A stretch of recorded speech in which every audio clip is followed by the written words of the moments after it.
I'm Scott Hanson, host of NFL Red Zone. Lowe's knows Sundays are for football. That's why we're here to help you get your next DIY project done even when the clock isn't on your side. Whether that's a new Filtrete filter or Bosch and Cobalt power tools, Lowe's has everything you need to feel like the MVP of DIY. So get it done and earn your Sunday. Shop now in-store and online. Lowe's, official partner of the NFL. Welcome to Radical Personal Finance. Recently, I attended an estate sale. You probably know what I'm talking about, but I was driving down the road, saw a sign over on the side of the road that said estate sale at 123 Maple Street. And so, being a lover of good deals, I turned my car and I went over to 123 Maple Street and I walked around somebody's house. Now, the estate sale meant that everything was being sold, and I was really impressed with how it was being handled. There was a company there that was clearly handling the whole sale. There were about 4 or 5 wonderful ladies wearing nice polo shirts with embroidery on them, talking about their services. And I walked through somebody's house, and everything in the house was for sale. It started outside, out in the front yard. We could see the trailer with the side-by-side on it. We could see the large fifth-wheel camper, the pickup truck. Everything had sale signs on it. We could walk through the garage and see all the tools, and everything had a price tag on it.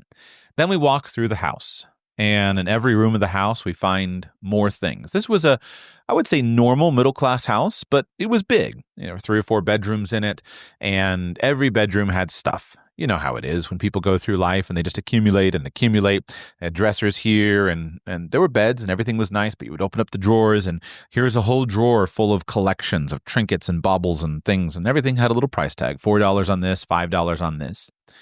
You turn every corner, go through everything in the house, and everything has a price tag on it. Now, unfortunately for me, as a deal lover, there really wasn't much of anything that I was particularly interested in. All of the drawers were filled with trinkets, and there was evidence of the former owner's hobbies. There was a yarn station and just different things that were there. And as I reflected on this, I felt a sense of sadness. I think when you go through somebody's belongings after they're dead, and especially if you're a stranger, you kind of feel a little strange walking through their house and basically bidding on all their stuff. And I don't like to be critical of other people's junk. After all, my junk, I'm super attached to, right? I have my junk and it's important and it's meaningful, and I can open up my bags and my boxes and my drawers and I can show you why all of my junk is valuable and why I want to have it. But if I walk into your house and I open up your drawers and your bags and your boxes, all I see is junk, and I can quickly dismiss it as being without value. So I don't like to be critical of people, but it was a fascinating experience. I don't know what happened to the owners of that house. I would presume that they died. Under what circumstances, I have no idea. Not my business, not my concern. I hope that the estate sale works out well for the family members or beneficiaries who are selling the estate. But as I walked around that house, I couldn't help but think that this is a scene that is repeated far too often.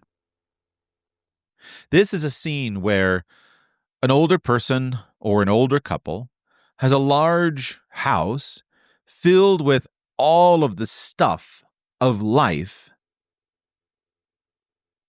and yet the life is gone. And by life, I mean, obviously, the life of the people, the owners, but I also mean the life that should be in that house. For years, I've reflected on the fact that the way that we approach things like housing and living conditions, at least in my modern America, is profoundly broken. We emphasize the accumulation of things. The things that we accumulate are different depending on who you are and what your background is. The owners of this particular house had an appreciation for small baubles and trinkets. The owners of a fancier house might have an appreciation for artwork or wine storage. But what we do is we tend to focus very heavily on the things, and we've forgotten that the things are there to serve life. And that at the core and the central of all of our planning needs to be people, human beings. This, to me, is something that we should be continually discussing and expanding in our conversations one with another and in our culture. We need to improve and develop a culture that focuses on the flourishing of humans, not on the collections of stuff. Now, there are a couple different ways that people might propose to deal with a fact pattern like I observed walking around presumably a dead person's house. One way that I think is interesting and is probably a good start is the concept of Swedish death cleaning. Evidently, this is a cultural thing from Sweden that has gained a bit of traction around the world. I believe there may be versions from other cultures as well, but it's mostly known around Swedish death cleaning. And the basic idea is implied by the name, that as you think that you might be getting older, might be approaching your death, then you should take and will take responsibility for your things and dispose of them rather than requiring your children to do that. If we're getting older, then we should presumably recognize that death is approaching faster than it ever was, and let's go ahead and just deal with our stuff. And wouldn't that be a nice gift for our children? And I think this is a good trend that hopefully will continue to expand. We should take responsibility for our things. And if there are things that need to be passed along, let's pass them along. If there are things that are junk, let's junk them. And let's just have the things that we need. And so perhaps that would be a good solution for our culture to embrace, to engage with the idea of Swedish death cleaning and start to take more responsibility for disposing of our things as we get older. But as I walked around that house, I couldn't help but see the potential of what that house could have been. That house was old and musty and tired and filled with junk. And yet the bones of the house were good. I didn't see any leaks. It seemed like it would be warm in the winter and cool in the summer, and it was big. And I imagined that house not filled with old junk of probably a couple of old people tottering around for a while, doing their stuff in the house, but I imagined the house full of life. I imagined the house full of children. I imagined the house clean and shiny because a mother keeps it as a way of welcoming people, and it's filled with warmth and joy and light. I imagined rooms full of children, laughing, playing, studying, hanging out, learning, growing, working. I imagined the house full of life. It struck me as sad that that vision didn't come true. And yet in our culture, that vision doesn't come true because those of us who have houses don't make it come true. For many years here at Radical Personal Finance, I have pondered on the idea of expanding households. I've said, in an offhand way here and there, I've said, I would like to see some form of modular housing be developed.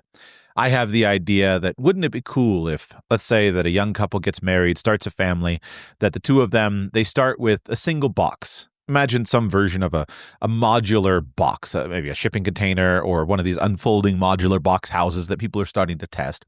And that may just be a studio apartment, the equivalent of a studio apartment. But they got a little piece of land and they plop that box down on that piece of land. And then maybe a baby comes along and they go ahead and add a bedroom. So now they've got a little 1-bedroom, 1-bath box. And then as more children come along, they add over time another bedroom, a couple more bedrooms, another bathroom. And then imagine as the children grow, then, little Johnny gets ready to go off and he goes and gets married. Well, we just wrap up one of the bedroom units and the bathroom units and we send it off and Johnny starts his own studio apartment. It's just an idea. It's a metaphor. I don't think it's practical, although it is in some ways analogous to what has happened in the past, where you had somebody had a small starter home and then over time, more children were born and you added on and you expanded and you added on. The house I grew up in for the first part of my life was kind of like this. My dad bought a small house and then he had more children. And so he had added a couple rooms to the house and it didn't work forever, but it worked for a time. So this can happen. This does happen. It doesn't happen with little boxes that you bolt together. And again, probably it shouldn't. But what happens when you have that big house? What I observe, and I'm sorry, boomers, for picking on you, but what I observe is that what should be happening is not happening. What I think should be happening is that parents of adult children, currently the boomer generation, soon to be other generations, that we should be those who invest into the next generation. But in order to do that, the old people with the houses have to actually approach it and do it. I've made this quip, but it's not only a quip. I've made the quip that, hey, if you want grandchildren, what you need to do is when one of your children gets married, swap houses with them. And you give them your big, beautiful house that you've been living in, and you go live in the studio apartment.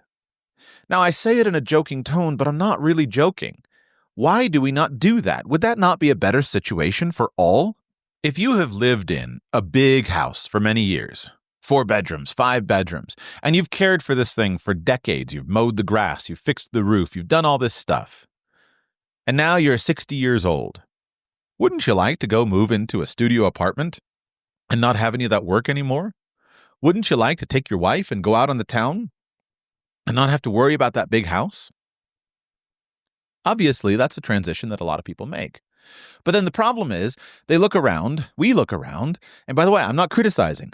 This is something that we do naturally and something that I myself advised in the past. I'm not criticizing, I'm discussing so we can raise this as a point of conversation in our culture.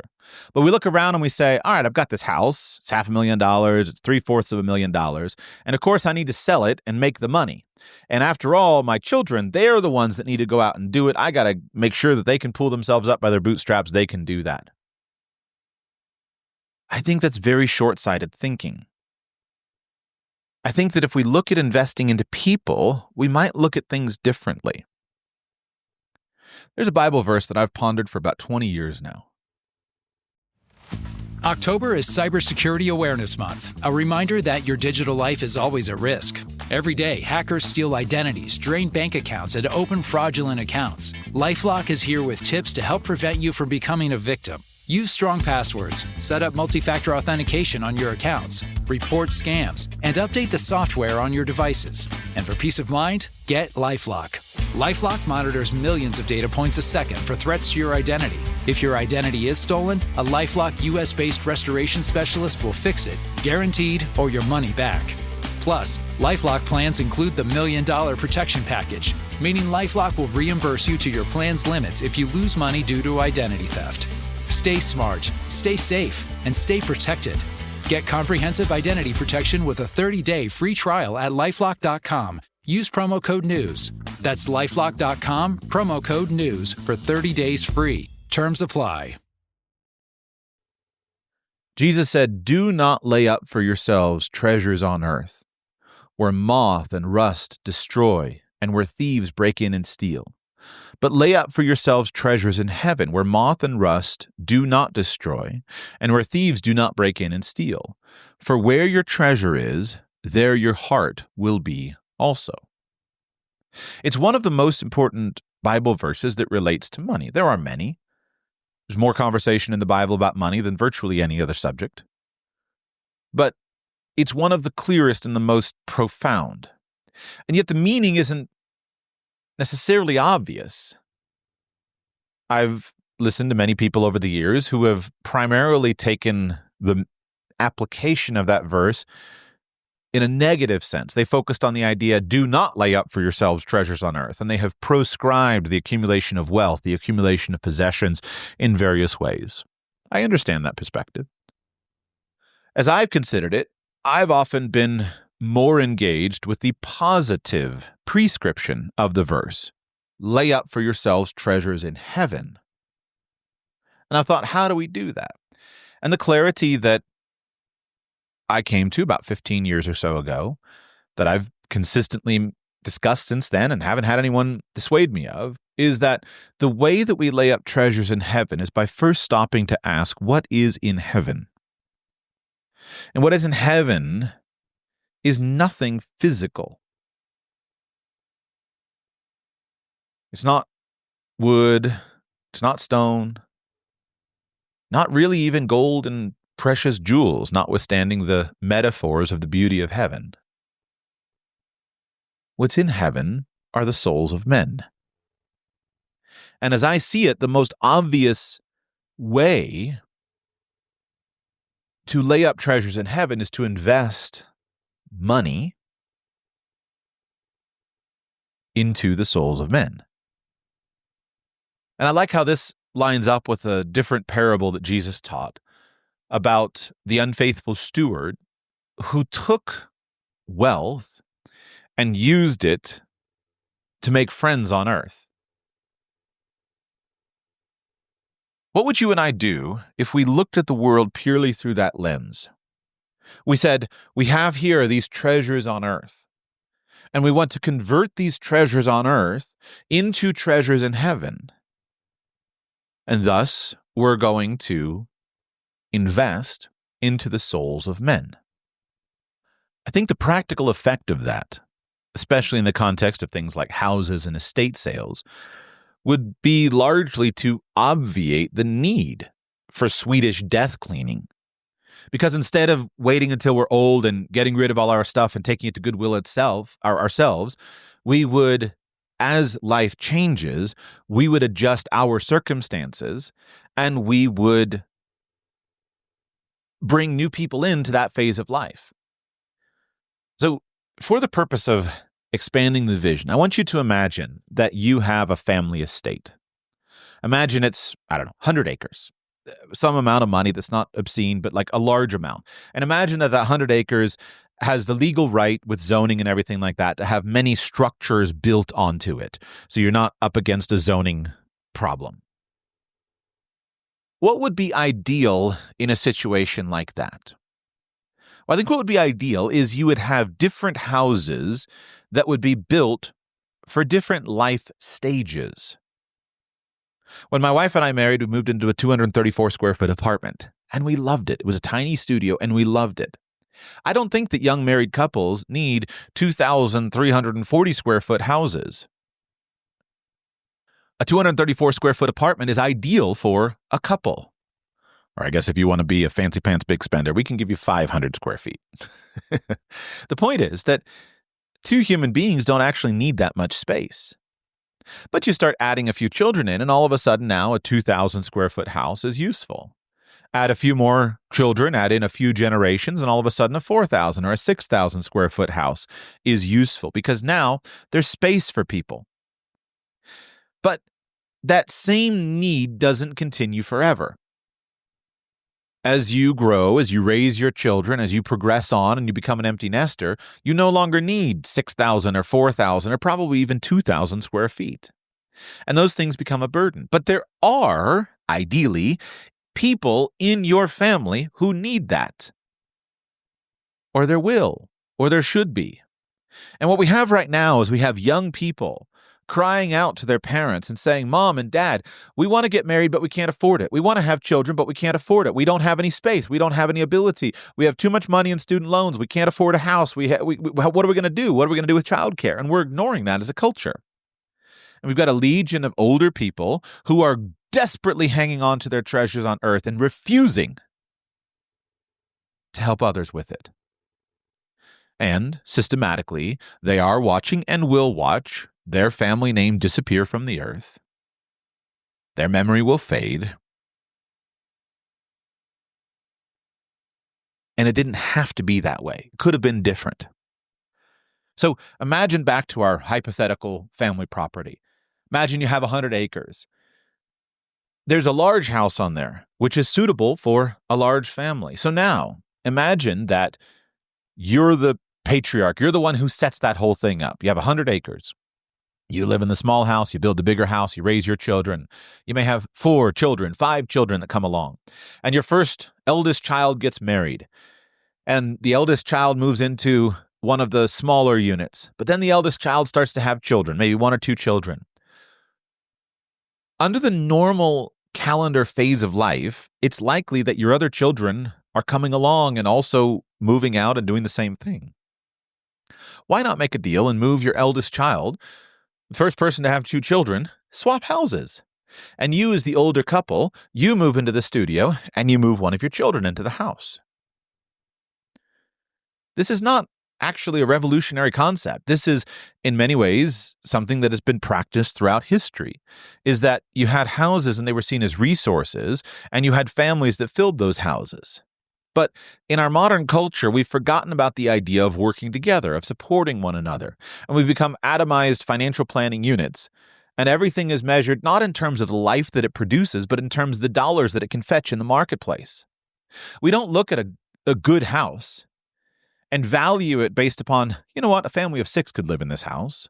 We look at a house and we value it based upon what some random stranger in the marketplace is willing to pay us. That's an error. We have to fix that. We have to measure assets in terms of their value to people, not their value in, I would say fiat, but that would actually break the point, because then my gold and silver and Bitcoin friends would misunderstand what I'm saying. We have to measure it in terms of its usefulness to people. And I think one of the visions, at least that I am getting, is that once we acquire a useful asset, it never gets sold. It gets repurposed to the highest and best user of it. I wasn't so tuned into this or keen on this a few years ago. I hadn't identified it, but where I've thought about it and seen it is just with regard to my own family and my children. When you have a lot of children, you look at things in terms of their lifetime utility, not in terms of their upfront cost. So if I am a father with vision, and I hope someday to have 6 children, I want to buy a toy that's going to last for 6 children. And what happens is that the actual marginal cost for me of a toy is much, much lower than it is for the marginal cost of somebody who goes and buys a toy for 1 child. Over the years, my wife and I have accumulated most of our children's things for free, primarily coming from families who had 1 or 2 children and then were done with those things. And the thing itself still has tons of useful life. It can last for a long time and be very useful. But all of a sudden, it's passed along because there's no more people to take use of it. And so we've acquired wonderful things, just fancy stuff, brand name stuff, great toys, great clothes, and they're worn by 1 child and they still have 95% of their useful life put with them. Well, what happens is that person with the 1 child is going out and spending, say, $100 on a toy. And that means that the cost per toy is $100, meaning the cost of the toy per child is $100. The person often goes and gives it away, donates it to somebody. Now, if that toy comes into my family, and since I can't do the easy math with 6 children, we'll say I have 5 children. If the toy comes into my family, and let's say I paid $100 for it, now my cost per child for that is $20. It's a much lower cost. It's even better if I acquire it for free, and it lasts down through the ages. Now, not everything is going to last through the generations. There are going to be things that are going to be worn out. Clothes probably make it 2 to 3 children, and then they're worn out. If they're boys anyway. If they're girls, you could probably make it about 15. But if they're boys, they make it through about 2 to 3 boys. But the actual marginal cost for each child unit is very, very low. Now, the same thing can and should happen with bigger purchases. If we have a house, and let's say that this is the Sheets family child-raising house, and my wife and I, or maybe my father did it, but my wife and I, we are the founding generation, and we say this is a house that is going to be used for the care and nurture of Sheets generations. And that house is constantly the house that is filled with children. Well, first of all, the house is going to be designed in a certain way. It's going to have a practicality to it that's not going to fit other life stages. In my household, I am very much interested in Spartan utility and durability. I dream of living in a house that looks kind of like a military barracks. Not because that house will ever be on the cover of Architectural Digest, of course it won't, but because it will be practical for children. And so you wind up with all these things. You wind up with a giant rice cooker and big pans and big ovens and multiple things and lots of things so that you can deal with the logistics of a large family. And that stuff, though, is really annoying if it's not used for the next generation. Because if my wife and I go out and over the years we accumulate all the stuff that can handle 6 children on a daily basis, and we accumulate all the stuff that can easily host a party of 20 or 30 or 40 people, then we have the party house and the children house. If we just do that ourselves and then we practice Swedish death cleaning, it's horribly inefficient. Our cost per child is $100. But if we do that for 20 years or 25 years or whatever it is, and then we have one of our children that has 2 or 3 children, we say, okay, we're going to move out of the child raising house and we're going to move into the old person house, and we're going to move the next child into the child raising house. Now we have enormous efficiency, and all of that money and all of that value is staying in our family. It's investing into people. And now that child can take over and start to use the big dishes and the stainless steel plates and all the stuff. Meanwhile, we'll move over into the old folks' home and we'll have the china plates and the beautiful knickknacks and the fancy stuff, all that stuff. You get the point. This is what we should be doing within our families. This is what we should be doing within our generations. And for each of our children, I think the vision is that you have a place to slot them. If you have money, and you're looking at what to do with that money, think about how you can invest that money into children.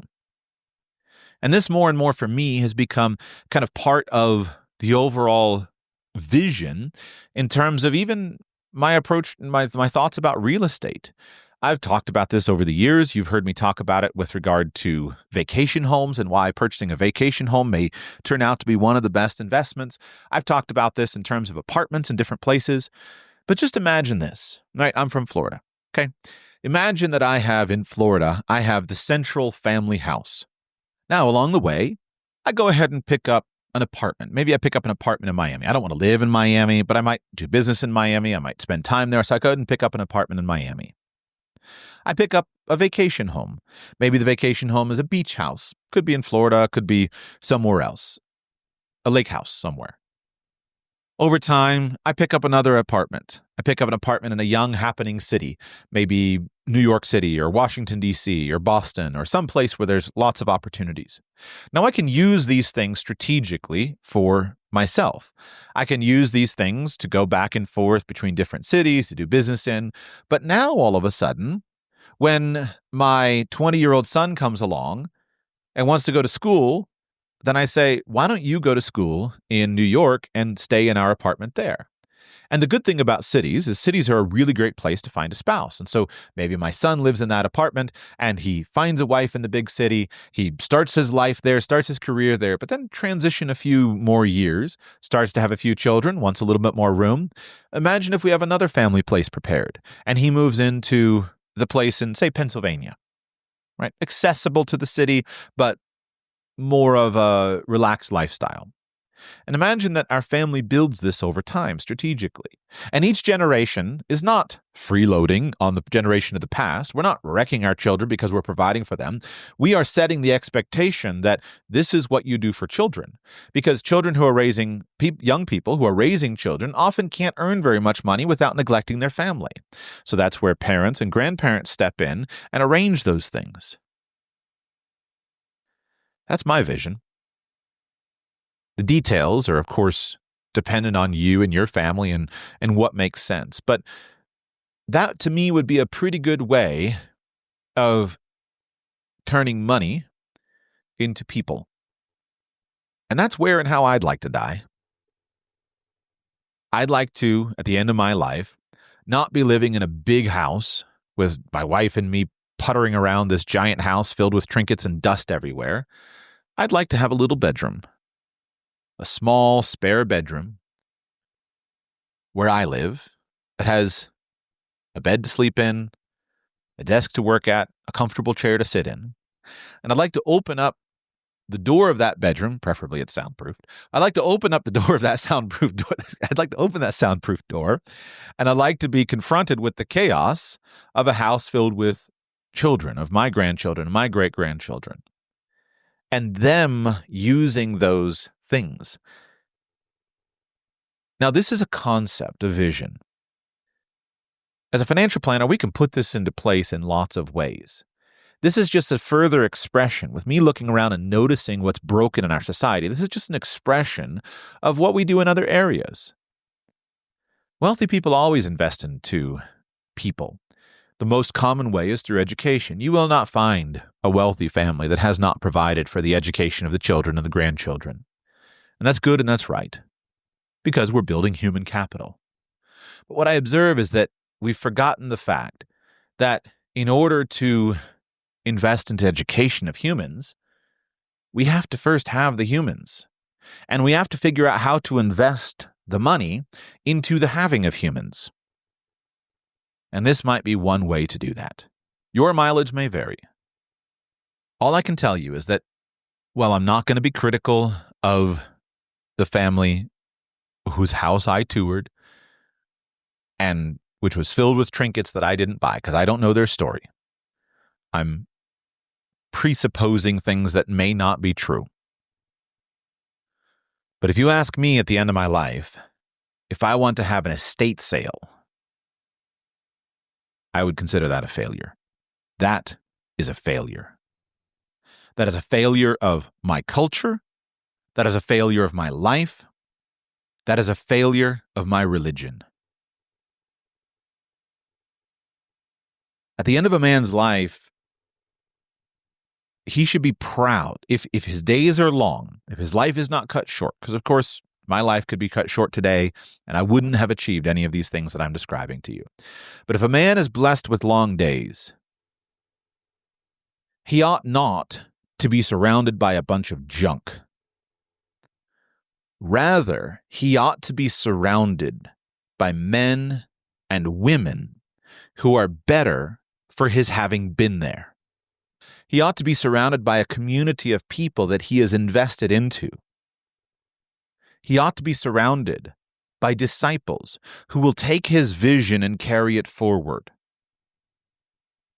And if, when his attorney files his final tax return, if it indeed shows a $0 net worth, but if that man is surrounded by those people, by that community that he has built, that he has fostered, that he has sown into, those people who will take his vision, his lessons forward, that's a life well lived.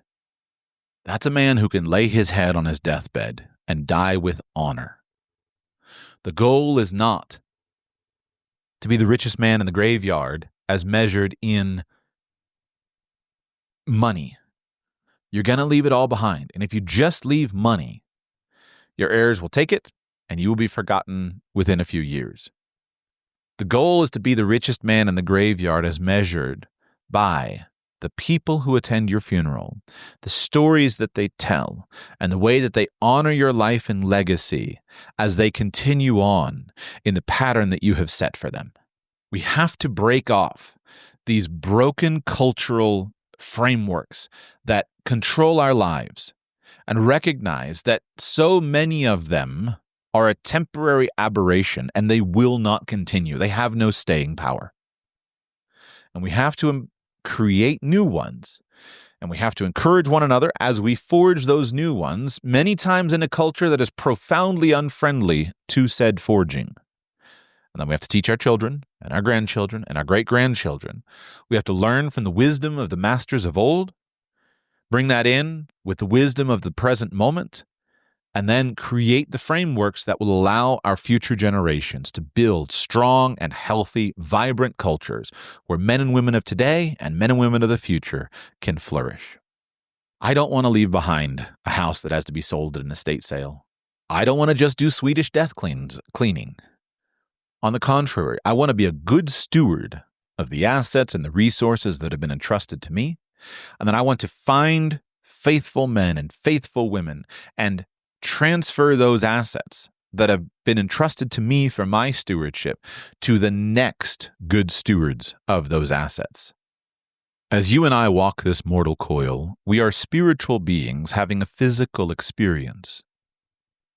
And as we look at the physical assets and the physical things that surround us, we need to measure our success not in terms of the physical assets themselves, but rather in terms of the spiritual impact and prospering that is happening in this physical domain. That's our job. Our job is to take the physical things around us and transform them into things that sow life and light and prospering and flourishing for our fellow human beings on all sides. Don't be one who has an estate sale at the end of your life. Don't be one where random strangers walk through your life and pay $5 for your valuable junk. Rather, be one who uses physical assets constantly and consistently and takes good care of those and finds good stewards for them and is laboring diligently over the course of decades with a much bigger and more expansive view. Be one who builds life wherever you are. That is the pathway that will lead to your satisfaction at the end of your life, and that is the pathway that will lead to a random personal finance podcaster talking about your legacy in terms of honor and appreciation rather than in terms of frustration and anonymous degradation. Thank you for listening. I'll be back with you soon.